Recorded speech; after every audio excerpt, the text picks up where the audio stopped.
جی محب بھائی nature of beauty کو کیسے انجوائے کر رہے ہیں؟ یار بس شعر و شاعری سے سکون دل کے ساتھ خدا کی نعمتوں کو انجوائے کر رہا ہوں. تو سمندر اور پہاڑ ایک ایسے دو چیز ہے جو جتنی دفعہ جاتے ہیں اتنا جو ہے نا زیادہ آپ انجوائے کرتے ہیں.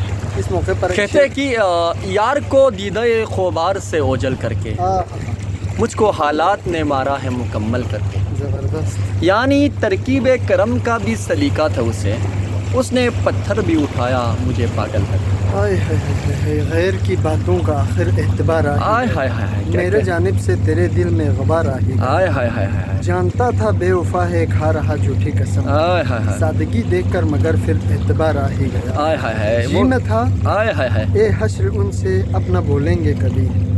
بے وفا جب سامنے آیا تو پیار آ ہی گیا. آئے ہائے ہائے کیا کہنا کہتا ہے، تم کمال کرتے ہو، یوں دھڑکنوں کا میری استعمال کرتے ہو.